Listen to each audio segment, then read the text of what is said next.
కార్తీక మాసోత్సవాల్లో భాగంగా నంద్యాల జిల్లా మహానంది పుణ్యక్షేత్రంలో జ్వాలా తోరణం కోటి దీపోత్సవ కార్యక్రమాన్ని నంద్యాల జిల్లా కలెక్టర్ రాజకుమారి గనియా ప్రారంభించారు. నంద్యాల జిల్లా కలెక్టర్ కు ఆలయ ఈవో శ్రీనివాసరెడ్డి, ప్రధాన అర్చకులు రవిశంకర అవధాని మరియు అర్చక బృందం స్వాగతం పలికారు. తదుపరి ఆలయంలో ప్రత్యేక పూజ కార్యక్రమాలను నిర్వహించారు. క్షేత్రంలోని ప్రధాన ఆలయంలో ఉన్న గండ దీపమునకు ప్రత్యేక పూజలు నిర్వహించి జ్వాలా తోరణాన్ని వెలిగించారు. ఈ కార్యక్రమం అనంతరం కోటి దీపోత్సవ కార్యక్రమాన్ని కలెక్టర్ తో కలిసి ఆలయ ఈవో దంపతులు పాల్గొని ప్రారంభించారు.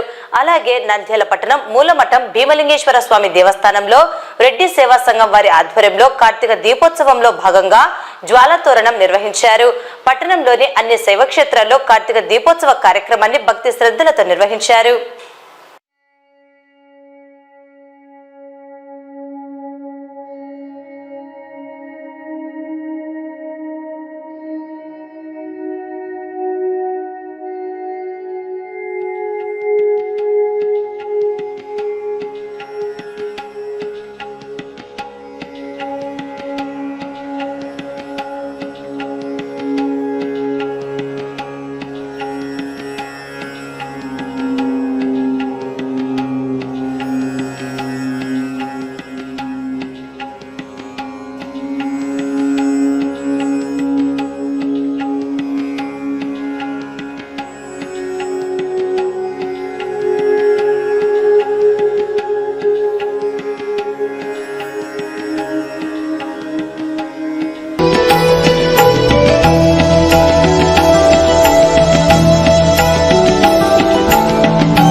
రెడ్డి సేవా సంఘం తరపున శ్రీ భీమలింగేశ్వర స్వామి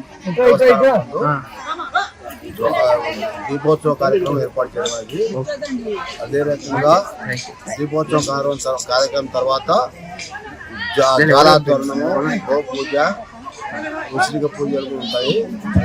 ఈ దీపోత్సవ కార్యక్రమం ఎవరు కూడా పొరపాటున ఎక్కడ కూడా దీపాలతో ఇబ్బంది పడకుండా జాగ్రత్తగా తీసుకోవాల్సింది. దీంట్లో ఏముందో పొరపాటు చెడ్డ పేరు వస్తుంది అందరికి మనకు. అదే రకంగా ప్రతి సంవత్సరము దీపోత్సవ కార్యక్రమంలో పాల్గొన్న మీ అందరికీ మళ్ళా విరివిగా పాల్గొనాలని కోరుకుంటూ, రేపు 24వ తేదీ కార్తీక వనభోజనం ఉంటుంది. కార్తీక వనభోజనం రోజు ఏటికేటికి మనకు అందరూ దీని ఇంట్రెస్ట్ ముందుకు రావాలి. సమాజంలో రెడ్డిస్ అంటే ఏమో మనం ఒక చూపించాలి. మనము ఎక్కడ కూడా మనం ఎవరి మీద దౌర్జన్యం చేయకుండా మన బలం మనం చూపించుకుంటే ఆటోమేటిక్గా అన్ని సమస్యలు మనకు ఉండే సమస్యలు కంట్రోల్ అవుతాయి. రెడ్డి సోదరులందరూ విరివిగా పాల్గొని రేపు జరగబోయే 24 కార్తీక వనభోజనకు రావాలి, వచ్చి మనం సక్సెస్ చేసుకోవాలని మీ యొక్క ఆశీర్వాదంతోనే ముందుకు పోతామని చెప్పి కోరుకుంటూ కార్తీక పౌర్ణమి శుభాకాంక్షలు. ఈ రోజు మూలమఠంలో జరిగిన ఈ దీపోత్సవ కార్యక్రమానికి వచ్చిన అందరికీ కృతజ్ఞతలు. రెడ్డి సంఘం ఆధ్వర్యంలో చక్కగా జరిగింది. ఇప్పుడు వచ్చేసి గౌరమ్మ కార్యక్రమము కోలాటాల మధ్యలో జరుగుతుంది. బాలసేవనము కింద పేద రెడ్డి విద్యార్థులకు మరియు మెరిట్ లో సాధించిన వాళ్ళకు కూడా ఈరోజు కానుకలు సన్మాన కార్యక్రమాలు కూడా ఉన్నాయి. ఇప్పుడు తదుపరి కార్యక్రమము జ్వాలాతోరణము. అందరూ కూడా నంద్యాల పట్టణ ప్రజలందరికీ, చుట్టుపక్కల వారు అందరూ వచ్చినందుకు అందరికీ మేము ధన్యవాదాలు చెప్తున్నాము. మనం ఇట్లా ప్రతి కార్తీక పౌర్ణమికి మళ్ళీ మంచిగా జరుపుకోవాలని మళ్ళీ కోరుకుంటున్నాము. ఇంతకు మళ్ళీ డబల్ వచ్చినా కూడా మేము ప్రోగ్రామ్ సక్సెస్ చేస్తామని మళ్ళీ చెప్తున్నాము. అందరికీ ధన్యవాదాలు వచ్చినందుకు.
పరమ పవిత్రమైనటువంటి శివకేశవ మాసం కార్తీక మాసం. కార్తీక సమో మాస, కార్తీక మాసంతో సమానమైనటువంటి మాసం ఇంకొకటి లేదు అని చెప్పి మనకు పురాణాలన్నీ చెప్తున్న విషయం.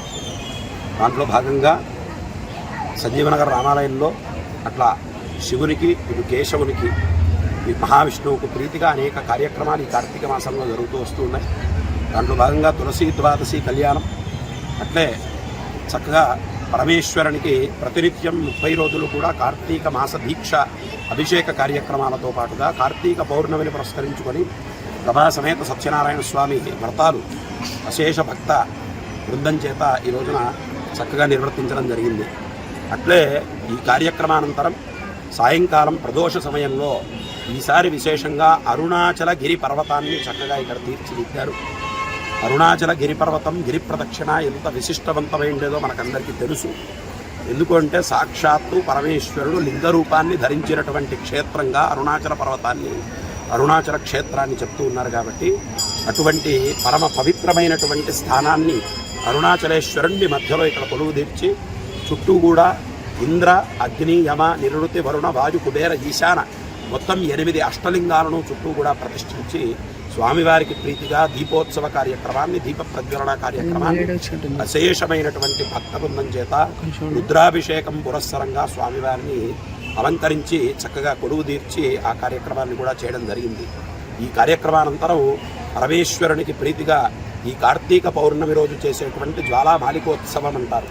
అంటే జ్వాలా తోరణాన్ని వెలిగించి ఆ జ్వాలా తోరణం కింద నుంచి పరమేశ్వరుడు, పార్వతి నడుస్తూ ఉండగా వాళ్ళిద్దరి యొక్క సాన్నిధ్యంలో వాళ్లతో పాటు ఆ జ్వాలా తోరణం కింద నుంచి ఎవరైతే నడుస్తూ ఉన్నారో వాళ్ళకందరికీ కూడా నరక బాధలు, యమయాతన ఉండదు అని చెప్పి మనకు పురాణాలు చెప్తూ ఉన్నాయి. కాబట్టి అటువంటి జ్వాలామాలికా తోరణాన్ని కూడా చక్కగా ఈ సంజీవనగర్ రామాలయం, కోదండ రామాలయంలో నిర్వర్తించడం జరిగింది. అందరికీ కూడా ముఖ్యంగా ఈ కార్తీక మాస వ్రతాచరణ ఫలితం శివకేశవ విశేషమైనటువంటి అనుగ్రహం కలిగి ఈ కార్తీక మాసంలో అందరి కుటుంబాలు కూడా ఆయురారోగ్యాలతో, అష్టైశ్వర్యాలతో, భోగభాగ్యాలతో ఉండాలి అని చెప్పి ఆ పరమేశ్వరుణ్ణి, ఆ శ్రీమన్నారాయణుని ఇద్దరిని కూడా ప్రార్థన చేస్తున్నారు.